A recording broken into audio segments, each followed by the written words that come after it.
नमस्कार, tri city update में आपका स्वागत है। मैं हूं रमेश हांडा। सबसे पहले डालते हैं एक नजर खास खबरों पर। पंचकुला के गांव रत्तीवाला में अवैध माइनिंग को लेकर पुलिस और गांव वासियों में हुई झड़प। 16 पुलिस कर्मचारी घायल, 14 ग्रामीण लिए गए हिरासत में।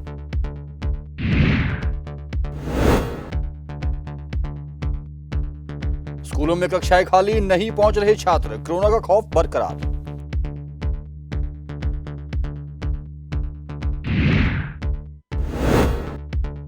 और करवा चौथ को लेकर बाजारों में रौनक, पीपीई किट पहन लगाई जा रही मेहंदी। 8:45 बजे होंगे चांद के दीदार। और अब खबरें विस्तार से। रायपुर रानी के पास पड़ते गांव रत्तावाली में गांववासी और पुलिस आपस में भिड़ गए। कारण था अवैध माइनिंग का विरोध। गांववासी पिछले 4 दिन से यहां हो रही अवैध माइनिंग का विरोध कर रहे थे, लेकिन अचानक पुलिस उन्हें हटाने पहुंच गई तो दोनों पक्षों में झड़प हो गई, जिसमें 16 पुलिस कर्मचारी घायल हुए हैं और 3 महिलाएं भी इसमें शामिल हैं। जबकि 14 ग्रामीणों को पुलिस ने हिरासत में लिया है। पंचकुला के रायपुर रानी में पड़ते गांव रत्तेवाली में गांववासी 4 दिनों से अवैध माइनिंग को लेकर धरने पर बैठे थे और उनकी मांग थी कि उनके गांव के आसपास हो रही अवैध माइनिंग को रोका जाए। इसकी शिकायत उन्होंने कई बार पुलिस और प्रशासनिक अधिकारियों से भी की थी, लेकिन कोई परिणाम नहीं निकला। अचानक पुलिस बल मौके पर पहुंची और प्रदर्शनकारियों को धरना खत्म करने के लिए कहा। पुलिस द्वारा कुछ धरने पर बैठे लोगों को हिरासत में लेने की कोशिश की गई, जिसके बाद गांववासी भड़क गए। उनके द्वारा पुलिस बल पर पथराव कर दिया और इस पथराव में 1 दर्जन से भी अधिक पुलिस कर्मचारी घायल हो गए, जिनमें 3 महिलाएं भी शामिल हैं। घायल पुलिस वालों को सेक्टर 6 के सिविल अस्पताल में भर्ती करवाया गया है। बता दें कि अवैध माइनिंग को लेकर गांव रत्तेवाली में लंबे समय से गांववासी प्रदर्शन करते आ रहे थे। पिछले दिनों आश्वासन के बाद उनका धरना समाप्त भी हो गया था, लेकिन लोग पुनः धरने पर बैठ गए जब उन्हें मिले आश्वासन पर कोई कार्रवाई नहीं हुई। डीएसपी पंचकुला मोहित हांडा ने बताया कि जिस इनलीगल माइनिंग को लेकर यह लोग प्रदर्शन कर रहे थे, उसका ठेका सरकार द्वारा दिया गया है और वह गैर कानूनी तौर पर माइनिंग नहीं कर रहे, जिसको लेकर पुलिस ने गांव वासियों को हटाने की कोशिश की और जवाब में गांव वासियों ने पुलिस वालों पर हमला कर दिया। उन्होंने बताया कि उन्होंने 14 से अधिक गाँव वासियों को राउंड अप किया है और पुलिस इस मामले में सख्त कार्रवाई करेगी। गवर्नमेंट मेडिकल कॉलेज और अस्पताल सेक्टर 32 में भी ओपीडी शुरू हो गई है, लेकिन मरीजों की भीड़ वहां नहीं दिख रही। कारण है कोरोना का खौफ। अस्पताल में हालांकि कोरोना से निपटने के पूरे इंतजाम किए हैं। मरीज ऑनलाइन और मैनुअल आकर भी अपना रजिस्ट्रेशन करवा सकते हैं। चंडीगढ़ में 3 बड़े अस्पताल हैं, जिसमें पीजीआई, जीएमसीएच 32 और जीएमसीएच 16 शामिल हैं। 2 संस्थान पीजीआई और जीएमसीएच 16 में मरीजों के लिए ओपीडी पहले ही खोल दी गई थी। अब जीएमसीएच 32 में भी मरीजों के लिए ओपीडी खोल दी गई है, जहां मरीजों के लिए अभी 5 ओपीडी ही खोली गई हैं, जिसमें गायनी, बच्चों की ओपीडी, पल्मोनरी मेडिसिन, रेडियोथेरेपी और साइकेट्री ओपीडी खोली गई है। जीएमसीएच 32 के medical superintendent doctor Ravi Gupta ने बताया कि अभी इन्हीं ओपीडी को खोला गया है। धीरे धीरे बाकी ओपीडी को भी खोला जाएगा। ओपीडी में आने वाले हर मरीज को पूरी तरह से स्क्रीनिंग करने के बाद ही अंदर आने दिया जा रहा है। पूरे अस्पताल को भी सैनिटाइज किया जा रहा है। यह कोशिश की जा रही है कि ओपीडी में ज्यादा भीड़ न हो। एक डॉक्टर 2 घंटे में 4 से 5 मरीज देख रहे हैं। इसको लेकर वह सभी मरीजों को भी अनुरोध कर रहे हैं कि वह कोविड-19 के चलते पूरे नियमों की पालना करें। ये अभी हमने कल से 5 ओपीडी शुरू की थी, जिनमें कि पल्मोनरी मेडिसिन, रेडियोथेरेपी जो कैंसर के पेशेंट्स होते हैं, ऑब्स्टेटिक्स जो कि प्रेग्नेंट लेडीज़ होती हैं, बच्चों की ओपीडी, पीडियाट्रिक्स और एक साइकेट्री ओपीडी। तो बाकी ओपीडीज हम फेज्ड मैनर में शुरू करेंगे ताकि एकदम हॉस्पिटल में क्राउडिंग ना हो। तो ओपीडी शुरू करने से पहले हमने एक डिटेल्ड मीटिंग की थी सारे हेड ऑफ़ द डिपार्टमेंट्स के साथ, और उसमें ये डिसीजन लिया था कि इसको हम फेज्ड मैनर में करेंगे ताकि क्राउडिंग ना हो हॉस्पिटल में। देखो, हमने हर डिपार्टमेंट में एडिक्वेट इंफ्रास्ट्रक्चर क्रिएट किया है कि उसकी प्रॉपर सैनिटाइजेशन और क्लीनिंग हो, और जो पेशेंट्स का मूवमेंट है वो इस हिसाब से रखा है कि एक टाइम पे बहुत सारे पेशेंट्स इकट्ठे ना हो। तो जो है यूजली एक डॉक्टर जो है 1 या 2 घंटे में 4 पेशेंट्स के आसपास देखेगा वो, तो उससे जो है क्राउडिंग नहीं होगी। वहीं वहां आने वाले मरीजों ने भी कहा कि ओपीडी खुलने से उन्हें सुविधा होगी और अब उनका इलाज हो पाएगा, जिसके लिए वह डॉक्टरों का आभार व्यक्त करते हैं। ओपीडी खुली है, ये तो बहुत अच्छा हो गया, क्योंकि बहुत ही ज़्यादा हमें प्रॉब्लम आ रही थी पेशेंट्स को लेके जाना, और हमारे पेशेंट्स ऐसे हैं कि हमें लेके आने पड़ते हैं। मैं एक्चुअली संस्था से आई हूँ, तो वहाँ पे तो फिर पेशेंट उनको प्रॉब्लम्स होती रहती हैं।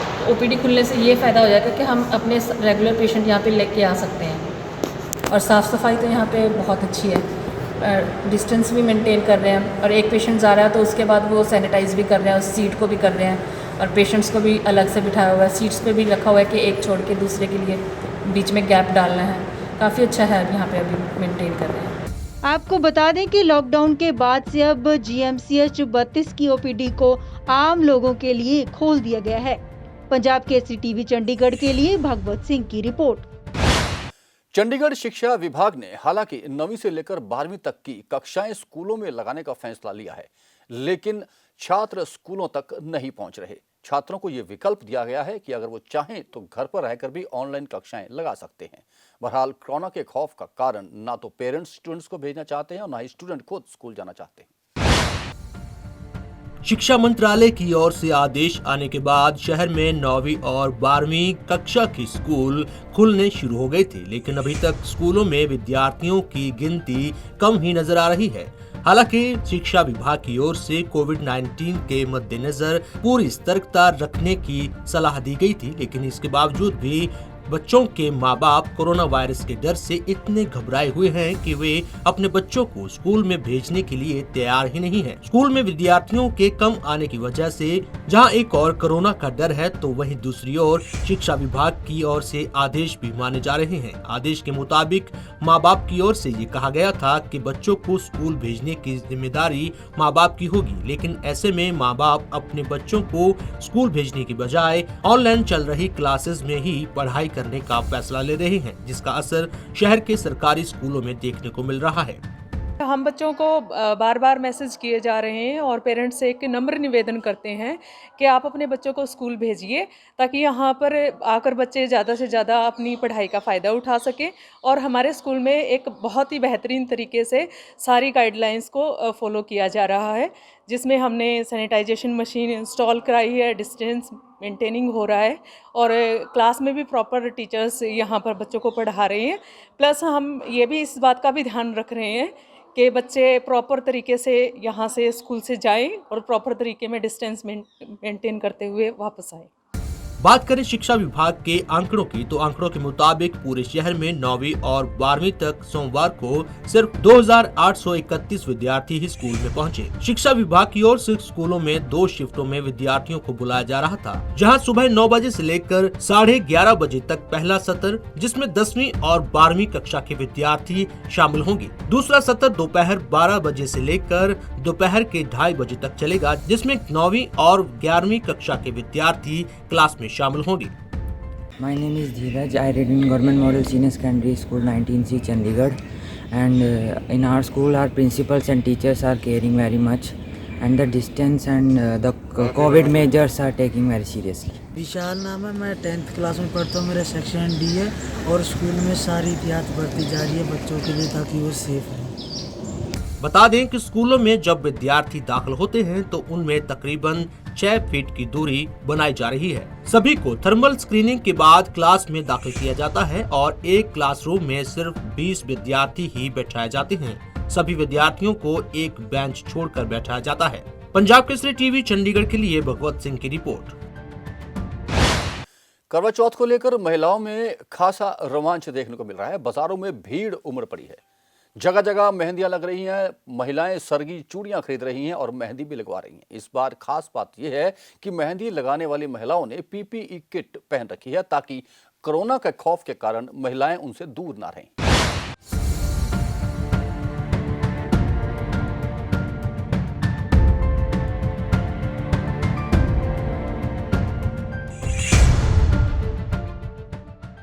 करवा चौथ के व्रत को लेकर महिलाओं में खासा उत्साह देखने को मिल रहा है। त्योहार को लेकर बाजार में रौनक देखते ही बनती है। ज्वेलरी शॉप हो, ब्यूटी पार्लर या फिर कॉस्मेटिक शॉप्स, महिलाओं को खरीदारी करते और सजते संवरते देखा जा सकता है। लेकिन कोरोना महामारी के चलते इस बार करवा चौथ की तैयारियां थोड़ा अलग तरीके से हो रही हैं। मास्क पहनना, सैनिटाइजर का प्रयोग करना आदि कोरोना नियमों का जहां पालन किया जा रहा है, तो वहीं मेहंदी लगाने वाले भी पीपीई किट पहनकर मेहंदी लगा रहे हैं। मेहंदी लगाने वालों का कहना है कि इस बार कोरोना के चलते सुरक्षा पहले है और इसको लेकर उनकी तरफ से मेहंदी लगाने के लिए या दुकान के बाहर कोई भी कस्टमर आए तो कोविड नियमों का सख्ती से पालन किया जा रहा है। ऐसे ये त्यौहार हमारा एक बड़ा पारंपरिक त्यौहार है जिसमें लेडीज़ ने एक अपने परिवार का सुख मांगना होता है, अपने पति की लंबी आयु मांगनी होती है और एक मेहंदी की रस्म और पूरा शगनों का तैयार होकर ये एक त्यौहार को मनाना होता है। तो इस त्यौहार को देखते हुए, एक कोविड-19 को देखते हुए, तो हमने सेफ्टी मेजरमेंट देखते हुए, इन चीज़ों को ध्यान में लाते हुए, जो गरीब घर की कुड़ियाँ हर साल मेहंदी लगाती हैं, तो उनको हमने सोचा कि इनको पीपी किट पहना के प्रॉपर थर्मल स्कैनिंग करने के बाद, सैनिटाइज करने के बाद फिर ये कस्टमर को ये मेहंदी लगाएंगी और उनके 4 पैसे भी बन जाएंगे और कस्टमर भी हमारे ओबलाइज होंगे और हमारा जो त्यौहार है हम मना सकेंगे। साथ में हम कोविड जो 19 की एक रेखा है, जो गवर्नमेंट की गाइडलाइन, उसको भी फॉलो करेंगे। कोरोना महामारी के चलते लंबे समय से चले आ रहे लॉकडाउन के बाद अब बाजारों में रौनक लौट आई है। ऐसे में कोरोना से बचाव के लिए किसी तरह की ढिलाई ना हो, इसका भी ख्याल रखा जा रहा है। पंजाब केसरी टीवी चंडीगढ़ के लिए भागवत सिंह की रिपोर्ट। शहर में रेडी फड़ी लगाने वालों के लिए सरकार ने स्वनिधि योजना शुरू की है, जिसके तहत 10,000 रुपए तक का लोन बहुत कम ब्याज पर रेडी फड़ी वालों को दिया जाना है। अब तक 1600 रेडी फड़ी वाले इसका लाभ उठा चुके हैं। कोरोना की मार से जूझ रहे स्ट्रीट वेंडर्स को आर्थिक मजबूती देने के लिए केंद्र सरकार की ओर से स्वनिधि योजना शुरू की गई है, ताकि स्ट्रीट वेंडर्स इस मुश्किल दौर से न सिर्फ उबर सकें बल्कि आत्मनिर्भर भी बन सकें। चंडीगढ़ में भी इस योजना को लागू किया गया है। योजना को लेकर चंडीगढ़ नगर निगम कमिश्नर के यादव ने बताया कि इस योजना के तहत स्ट्रीट वेंडर्स को 10-10 हजार रुपए का लोन दिया जा रहा है, ताकि वो अपना काम धंधा फिर से शुरू कर सकें। यादव ने बताया कि चंडीगढ़ में करीब 2200 स्ट्रीट वेंडर्स ने इस लोन के लिए अप्लाई किया है, जिनमें से 1600 स्ट्रीट वेंडर्स को लोन दिया गया है, जबकि बाकी बचे 600 स्ट्रीट वेंडर्स को जल्द ही लोन मुहैया करवा दिया जाएगा। इस लोन के ऊपर 7% का ब्याज लगाया गया है, लेकिन सरकार की ओर से दी गई सब्सिडी की वजह से स्ट्रीट वेंडर्स को ब्याज नहीं देना पड़ेगा और उन्हें ये लोन अगले 1 साल में आसान किश्तों में वापस देना होगा। चंडीगढ़ के अंदर खुशी की बात है, अब तक 2200 लोगों की तरफ से जो है इसके लिए अप्लाई किया जा चुका है और उनको जो है वो बैंक्स के साथ टाई अप करवा के और हमारे जितने भी NGOs, सेल्फ हेल्प ग्रुप्स हैं, उनको साथ में लेके मोटिवेट करते हुए हम इसको जो है स्पीड अप करवा रहे हैं और जल्दी ही हमारे चंडीगढ़ के जितने भी स्ट्रीट वेंडर्स हैं वो इस चीज़ का फ़ायदा उठा पाएंगे। और अप्लाई के बाद पहले लोन सेंक्शन होता है, उसके बाद में जो है डिस्बर्सल होती है। तो इनमें से 2200 में से जो है करीब 1600 के लोन जो है सेंक्शन हो चुके हैं और उनमें से काफ़ियों के जो है वो डिस्पर्स भी हो चुके हैं। इसके अलावा निगम कमिश्नर ने बताया कि स्ट्रीट वेंडर्स को हर महीने लाइसेंस फीस में 500 रुपए की रियायत दी जा रही है, जिससे उन्हें साल भर में 6,000 रुपए का फायदा होगा। ये भी स्ट्रीट वेंडर्स के लिए एक बड़ा राहत भरा कदम है। वेंडर्स को, क्योंकि लॉकडाउन की वजह से सभी की आर्थिक स्थिति जो है वो ख़राब हुई है और वेंडर्स जो लोग हर दिन अपना रोजी रोटी कमाते थे वो इससे सबसे ज़्यादा अफेक्ट हुए। तो इस चीज़ को ध्यान में रखते हुए ही ये सेंट्रल गवर्नमेंट की तरफ से स्कीम बनाई गई। इसमें 10,000 रुपये का वर्किंग लोन उनको मिलना है, 1 साल में उसको इस लोन को जो है वापस रीपे करना है और उसमें जो इंटरेस्ट अमाउंट बनेगा उसके ऊपर 7% जो है वो इंटरेस्ट सब्सिडी भी उनको दी जाएगी। वहीं सरकार की इस योजना को लेकर स्ट्रीट वेंडर्स ने कहा कि लॉकडाउन के दौरान उनका सारा कामकाज ठप हो गया था और उनके पास जो भी जमा पूंजी थी वो खर्च हो गई थी। ऐसे में उनके पास फिर से काम करने के लिए पैसे नहीं बचे थे, लेकिन सरकार ने स्वनिधि योजना के तहत लोन देकर उनकी बहुत मदद की है। उससे काफ़ी हेल्प हुई है। ये कोरोना करके हमारे पास में बिल्कुल हम खाली हो चुके थे। खर्चा जो भी था हमारे जो मनी रखी थी हमने वो सारी खर्च हो गई थी। ये मोदी जी ने जो चलाई है मुहिम, ये बहुत अच्छी चलाई है। इससे हम लोन के बाद में हमने अपना ये सामान डाल लिया है, जिससे कि हमारे को अब थोड़ा सा खर्चा पानी करने के लिए ये चीज़ मिल गई है। लेकिन थोड़ा सा यहाँ पे हमारे ग्राहकों की बड़ी प्रॉब्लम सी हो रही हुई है। सामान डालिए लेकिन ग्राहक नहीं है। तो हम ये चाहते हैं, थोड़ी सी रिक्वेस्ट करते हैं नगर निगम के कमिश्नर साहब से कि थोड़ा सा हमारे को दिवाली के मौके पर जैसे व्यापार मंडल वालों को इन्होंने परमिशन दी है स्टॉल लगाने के लिए, वैसे ही हमारे को परमिशन दी जाए अपनी जगह पे जहाँ से हमें यहाँ पे भेजा गया, शिफ्ट किया गया। वेंडर्स जहां केंद्र सरकार की इस योजना को काफी लाभदायक बता रहे हैं, तो वहीं साथ में अन्य समस्याएं भी गिना रहे हैं, जिनके समाधान करने की भी वेंडर्स मांग कर रहे हैं। पंजाब के टीवी चंडीगढ़ के लिए कुलदीप कुमार की रिपोर्ट। और अब कोरोना अपडेट। चंडीगढ़ में कोरोना के मरीज एक दफा फिर बढ़ गए हैं, जो कि कल के मुकाबले करीब डबल थे। आज शहर में कोरोना के 86 पॉजिटिव मामले सामने हैं, जबकि एक व्यक्ति की मौत की सूचना है। मोहाली में ये आंकड़ा 76 रहा, जहां कोई मौत नहीं हुई है। वहीं पंचकुला में भी मरीज बढ़कर 65 हो गए हैं, जबकि वहां भी कोई मौत नहीं हुई है। कोरोना से बचाव के लिए आप भी सोशल डिस्टेंसिंग का पालन करते रहें, मास्क लगाकर रखें और सैनिटाइजर से बार बार हाथ साफ करते रहें। और अब मौसम। चंडीगढ़ में आज का अधिकतम तापमान 29 डिग्री सेल्सियस और न्यूनतम तापमान 14 डिग्री सेल्सियस रिकॉर्ड किया गया। मौसम में नमी की अधिकतम मात्रा 43% रिकॉर्ड की गई। आने वाले 24 घंटों में मौसम में कोई खास परिवर्तन नहीं आएगा। धूप खिली रहेगी और कुछ एक ठंडी हवाएं चल सकती हैं। ट्राई सिटी अपडेट में अब तक के लिए बस इतना ही। कुछ और खबरें लेकर फिर हाजिर होंगे। तब तक के लिए रमेश आंडा को पूरी टीम के साथ इजाजत दीजिए। नमस्कार।